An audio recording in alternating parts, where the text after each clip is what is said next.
আমি এ জাতির কাছ থেকে জিজ্ঞাসা করতে চাই, আগামী দিনে ইসলামের কথা বলার অপরাধে, আল্লাহর পয়গম্বরের ইজ্জতের পক্ষে কথা বলার অপরাধে শাপলা চত্বরের আমার ভাইয়ের রক্তে রঞ্জিত শাহাদাতের কথা বলতে গিয়ে হাটহাজারীতে আমার যে সকল সন্তানদের বুকগুলোকে জালিমের বুলেটের আঘাতে ঝাঁঝরা হতে হয়েছে, ব্রাহ্মণবাড়িয়ায় যেভাবে পাখির মতো গুলি করে আমার সন্তানদেরকে শহীদ করা হয়েছে, সেই সন্তানদের পক্ষে কথা বলতে গিয়ে আমাদের কণ্ঠ যদি আবার চেপে ধরবার চেষ্টা করা হয়, তাহলে আপনারা রাজপথে তার মোকাবেলা করবার জন্য প্রস্তুত থাকবেন কিনা?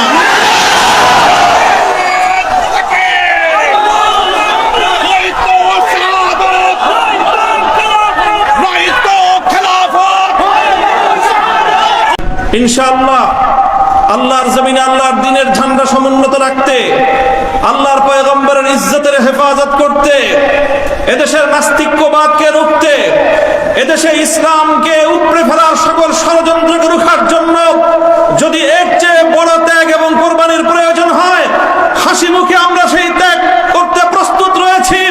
জীবন দিতে হলে জীবন দিতে প্রস্তুত রয়েছি। সন্তানদেরকে যদি এতিম করতে হয় সেজন্য আমরা প্রস্তুত রয়েছি।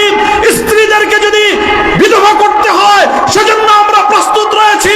মায়ের বুক যদি আমাদের খালি করতে হয়, আমাদের মায়েরা বুক খালি করে চোখের অশ্রুতে তাদের কলিজার টুকরা সন্তানদেরকে মাটির নিচে খোদার হাতে সুপর্দ করবে। কিন্তু ইসলামের জন্য, ইসলামের বিপক্ষ কোন শত্রুর সাথে এক মুহূর্তের জন্য আপোষ করতে প্রস্তুত না।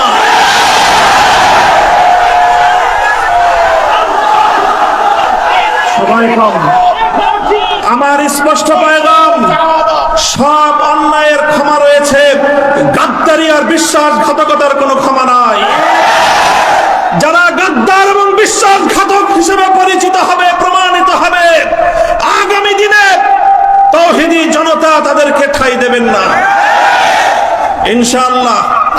ওলামায়ে কেরাম, হেফাজত নেতৃবৃন্দ যেভাবে শপথে বলিয়ান হলেন, যারা আমাদেরকে এভাবে সমর্থন যোগাচ্ছেন, আপনারা তো সমর্থন যোগাচ্ছেন, কিন্তু আপনারা কি কথাটা টের পান যে আপনাদের এই অভূতপূর্ব সমর্থনের কারণে রাষ্ট্রযন্ত্রের পক্ষ থেকে আমাদের উপর চাপটা কিন্তু আরো বেশি বেড়ে যায়। এই যে আজকে আমাদের উপরে এই অকথ্য নির্যাতন, এই যে লাঞ্ছনা, এই যে গঞ্জনা আমাদের উপর, কারণ এদেশের মানুষ আমাদেরকে ভালোবাসে, কারণ আমরা যেখানে যাই মানুষ আমাদের প্রতি আবেগ এবং উচ্ছ্বাস প্রকাশ করে।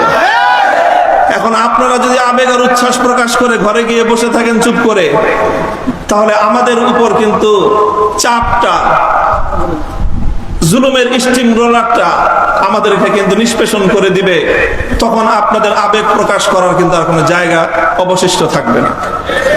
এই জন্য আমি আজ আমাদের আমির, এই জনপদের সকল আলেম ওলামার আমির, এই জনপদের কোটি কোটি তাওহীদি জনতার অবিসংবাদিত আধ্যাত্মিক রাহবার আল্লামা মুহিবুল্লাহ বাবুনগরীর এই মজমাকে সারা দেশের প্রতিনিধিত্বশীল মজমা হিসেবে গ্রহণ করে আমি এ জাতির কাছ থেকে জিজ্ঞাসা করতে চাই, আগামী দিনে ইসলামের কথা বলার অপরাধে, আল্লাহর পয়গম্বরের ইজ্জতের পক্ষে কথা বলার অপরাধে শাপলা চত্বরের আমার ভাইয়ের রক্তে রঞ্জিত শাহাদাতের কথা বলতে গিয়ে হাটহাজারীতে আমার যে সকল সন্তানদের বুকগুলোকে জালিমের বুলেটের আঘাতে ঝাঁঝরা হতে হয়েছে, ব্রাহ্মণবাড়িয়ায় যেভাবে পাখির মতো গুলি করে আমার সন্তানদেরকে শহীদ করা হয়েছে, সেই সন্তানদের পক্ষে কথা বলতে গিয়ে আমাদের কণ্ঠ যদি আবার চেপে ধরবার চেষ্টা করা হয়, তাহলে আপনারা রাজপথে তার মোকাবেলা করবার জন্য প্রস্তুত থাকবেন কিনা?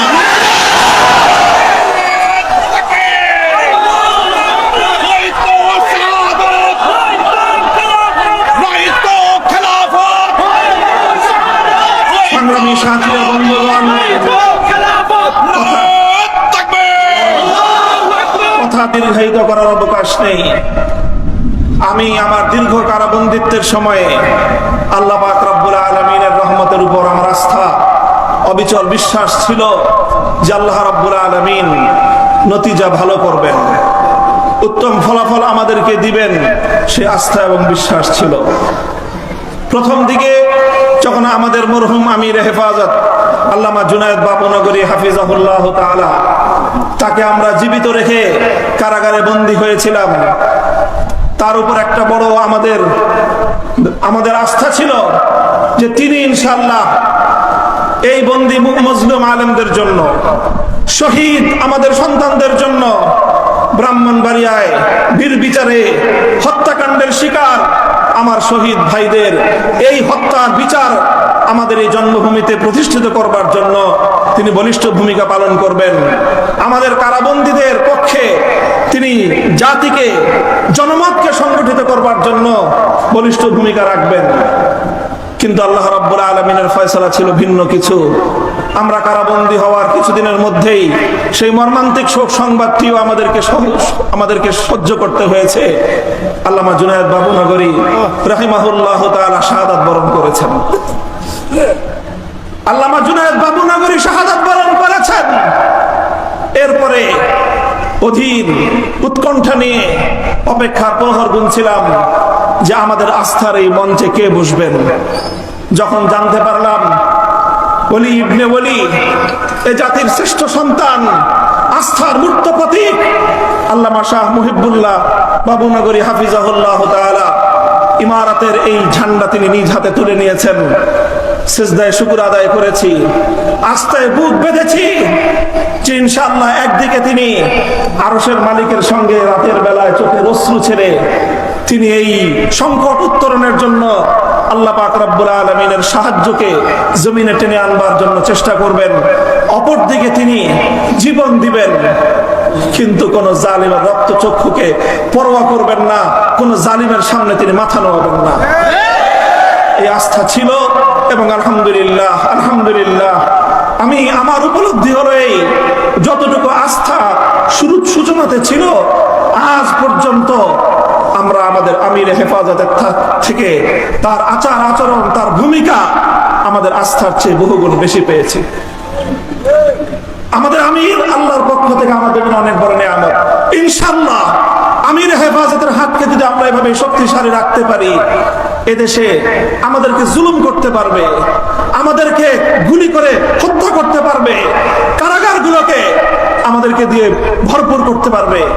বাংলাদেশে কারাগারের সর্বমোট আসন হলো ৭০,০০০। কয় হাজার? আমরা শাপলা চত্বরে গিয়েছিলাম, কমপক্ষে হলো ২০ থেকে ২৫ লক্ষ। ৭০,০০০ হেফাজতের কর্মীরা কারাবন্দী হবে, কিন্তু জালেমের সামনে মাথা নোয়াবে না। এই দেশের ১ ইঞ্চি মাটি নাস্তিক্যবাদ এবং ইসলাম বিদ্বেষের জন্য কারো হাতেই যারা দেবে না ইনশাআল্লাহ। আল্লাহ পাক আমাদের সকলকে তৌফিক দান করুন, কবুল করুন। আমাদের আমির হেফাজত সহ আকাবিরিনদেরকে আল্লাহ পাক দীর্ঘ নেক হায়াত দান করুন। ওয়া আখিরু দাওয়ানা আলহামদুলিল্লাহি রাব্বিল আলামিন। আসসালামু আলাইকুম ওয়া রাহমাতুল্লাহ।